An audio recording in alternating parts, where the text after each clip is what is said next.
I believe NEET aspirant की life इस book के बिना नहीं चल सकती। This is your NCERT. कहा जाता है कि एनसीईआरटी के बिना नीट का एग्जाम क्लियर नहीं हो सकता, which is very true. NCERT के बिना नीट बायोलॉजी तो क्लियर नहीं हो सकती है, बट इसको पढ़ने का करेक्ट वे क्या है, किस तरीके से हम इसको मैक्सिमम अच्छे तरीके से लर्न कर सकते हैं और मेमोराइज भी कर सकते हैं। देखिए मैं आपको इसको समझाती हूँ चाय के साथ। चाय सबने पी है, most of you would be चाय लवर्स। ठंड में तो वैसे ही बहुत मजा आता है, हम चाय में अदरक, दालचीनी, इलायची, लौंग ये सब डालना प्रेफर करते हैं। लेकिन अगर इमेजिन करिए बेटा, आप फॉर एग्जाम्पल मेरे सामने 5 स्टूडेंट्स हैं, मैं 5 स्टूडेंट्स को सेम इंग्रेडिएंट्स दूं, पानी दूं, दूध दूं, चाय पत्ती दूं, अदरक दूं और इलायची दूं, 5 को मैंने सेम क्वांटिटी में सब कुछ दिया, सबको बोला यार चाय बनाओ। क्या 5 लोगों की चाय एक साथ बनेगी? क्या 5 लोगों की चाय एक तरीके की बनेगी? बिल्कुल नहीं। हर एक की चाय का एक अलग फ्लेवर होगा, एक अलग टेस्ट होगा। सेम वे आज के टाइम पर नीट एस्पिरेंट्स टोटल 17 लाख है, सबके पास ये एक ही बुक है, लेकिन सब लोग इसमें से कुछ अलग चीज गेन करते हैं व्हेन दे रीड इट। सब लोगों के मार्क्स उतने नहीं आते जितने एक्सपेक्टेड होते हैं, जबकि पेपर सारा इसमें आता है। दैट मीन्स कहीं ना कहीं हमारी स्ट्रैटेजी, हमारे पढ़ने में कोई ना कोई मिस्टेक है, कोई ना कोई गैप है, जिसकी वजह से हम वो क्वेश्चन सॉल्व नहीं कर पा रहे। तो आज उन्हीं की बात करेंगे, ठीक है। सबसे पहला सवाल, क्या एनसीईआरटी सफिशिएंट है? देखिए बेटा, एनसीईआरटी इज लाइक चाय पत्ती फॉर चाय। जब तक यार बिना चाय पत्ती के चाय नहीं बन सकती।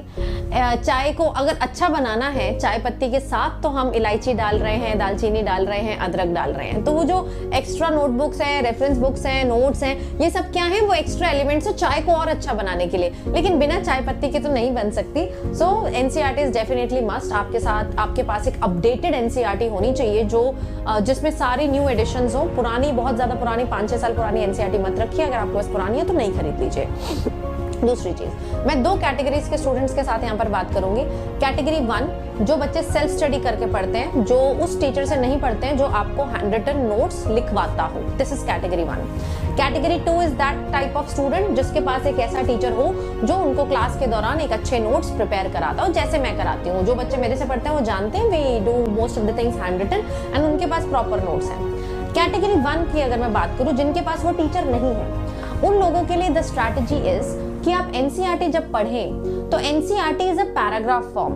चीजें बहुत ज्यादा कंसाइज वे में लिखी हुई हैं। कई बारी चीजें हम स्किप कर देते हैं जिसमें से क्वेश्चन बन सकता है। तो आप लोग जब भी एनसीईआरटी पढ़ें, अपने पास एक कॉपी, एक पेज उस चैप्टर के लिए जरूर रखें। फॉर एग्जाम्पल, आपने एक टॉपिक पढ़ा, उस एक टॉपिक को यहाँ पर पैराग्राफ में आप अपने नोट्स में उसको फ्लोचार्ट की फॉर्म में, पॉइंट्स की फॉर्म में, डायग्राम की फॉर्म में, टेबल की फॉर्म में लिखिए, ठीक है। कैटेगरी नंबर 2 के स्टूडेंट्स जिनके पास ऑलरेडी वो नोट्स हैं जो उनके टीचर बनवाते हैं, जैसे मैं बनवाती हूँ, तो आप पहले एनसीईआरटी नहीं पढ़ेंगे। सबसे पहले आप टीचर की क्लास लगाइए, आपने नोट्स बनाए होंगे, नोट्स की रीडिंग लीजिए बनाने के बाद, देन आप एनसीईआरटी पे आइए। ये मैं 100% कह सकती हूँ अपने एक्सपीरियंस के साथ। मेरे बच्चे भी जरूर बताएंगे मुझे कमेंट्स में कि जब वो नोट्स पढ़ने के बाद एनसीईआरटी पढ़ते हैं तो दे फील यार मुझे सब कुछ क्लियरली अंडरस्टैंड हो रहा है। नोट्स आपको, आपके टीचर के अच्छे नोट्स आपको हेल्प करते हैं एनसीईआरटी को अच्छे से समझने में, उसको डिकोड करने में, राइट। फर्स्ट पॉइंट क्लियर कि आपको अल्टीमेटली पैराग्राफ फॉर्म में नहीं याद रहेगा, आपको नोट्स बनाने पड़ेंगे खुद से अगर आप कैटेगरी 1 के हैं, या फिर आपके पास ऑलरेडी प्री रिटन नोट्स हैं, आप कैटेगरी 2 के हैं, लेकिन फिर भी आपको एनसीईआरटी उसके बाद पढ़नी है। सेकंड चीज, जब भी एनसीईआरटी पढ़े please do not over highlight it. ऐसा नहीं होना चाहिए एक चैप्टर, एक पैराग्राफ पिंक कलर का है, अगली 10 लाइनें येलो कलर की हैं, अगली लाइनें ग्रीन कलर की हैं। Don't do this. इतनी बुरी हालत मत बनाओ एनसीईआरटी की, नई एनसीईआरटी खरीदनी पड़े। आपके पास एक एनसीईआरटी है, साफ सुथरा रखिए। अंडरलाइन या हाईलाइट सिर्फ वो चीजें होनी चाहिए जो याद रखनी है। अब याद तो यार सब कुछ रखना है, तो मैं हमेशा कोशिश करती हूँ जहाँ पर फिगर्स हैं कि मान लो मेमोरी लोब्स दिए हुए हैं, टेस्टिकुलर लोब्यूल्स दिए हुए हैं, वो नंबर आपको हाईलाइट करना है। या फिर कहीं आपकी एब्रीवेशंस है, IUCN है, ICSI है, ICBN, ये सारी एब्रीवेशंस आप अंडरलाइन कीजिए। कहीं ईयर दिया हुआ है कि यार RCH प्रोग्राम 1951 में, तो RCH और 1951 को अंडरलाइन कर लिया। बस उतनी चीजें साफ रखो, क्योंकि एक बारी एनसीईआरटी नहीं पढ़ोगे अपनी पूरी जर्नी में, आप बहुत बारी एनसीईआरटी पढ़ेंगे, राइट गाइस।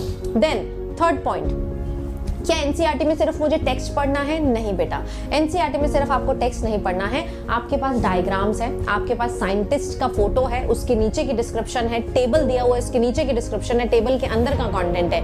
यानी कि पेज 1 से लेकर whatever is written till the end page, in fact in the subjective questions जो हम स्किप कर देते हैं। एनसीईआरटी में बेटा सब्जेक्टिव क्वेश्चंस भी होते हैं जो बोर्ड्स के लिए होते हैं। यू हैव टू रीड, चाहे आप नीट एस्पिरेंट, आप एक बार इन क्वेश्चन को जरूर देखो कि क्या आप उसके बारे में सोच पा रहे हो कि नहीं सोच पा रहे हो। कई बार एमसीक्यू उसमें से भी बन के आ सकता है। Also the summary of NCERT to be paid attention, आराम से आप चैप्टर कंप्लीट करने के बाद उसकी समरी भी जरूर पढ़ेंगे। Also read NCERT from examiner point of view, कि आप एनसीईआरटी को लर्न करने के लिए मत पढ़िए। आप ऐसे समझिए जैसे आपको क्वेश्चन बनाना है उसमें से।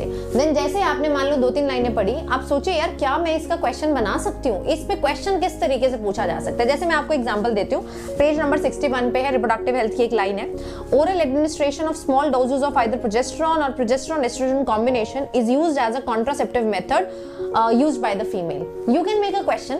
आपने लाइन पढ़ी, आप क्वेश्चन सोचिए कि मेरे को ऐसा क्वेश्चन आ सकता है that name the contraceptive method which is used by female in oral administration. तो उसमें क्या यूज होता है, उसमें आप ऑप्शंस बनाएंगे, प्रोजेस्टेरॉन है, प्रोजेस्टेरॉन एस्ट्रोजन है, या फिर ओनली एस्ट्रोजन है, इस तरीके से।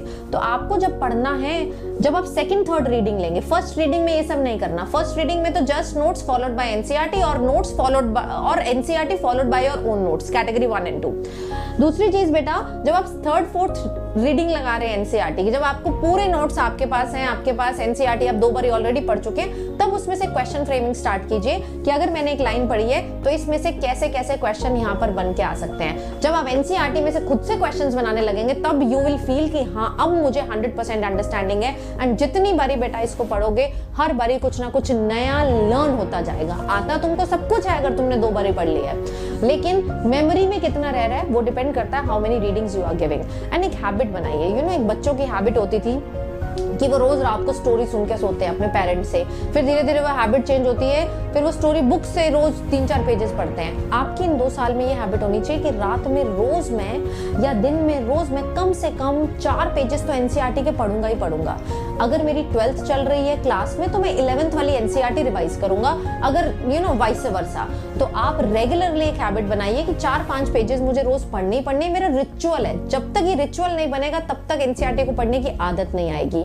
एंड डायरेक्ट एनसीईआरटी पढ़ना जो कैटेगरी 1 वाले बच्चे हैं उनके लिए थोड़ा सा मुश्किल हो सकता है। इसीलिए आई वुड प्रेफर कि आप ऐसे टीचर को सर्च करें जो आपको हैंड रिटन इतने बढ़िया नोट्स देता हो जिसमें एनसीईआरटी, प्रीवियस ईयर क्वेश्चन और सारे एक्स्ट्रा पॉइंट्स जो एक नीट एस्पिरेंट को 360 स्कोर करने के लिए चाहिए वो प्रेजेंट हो।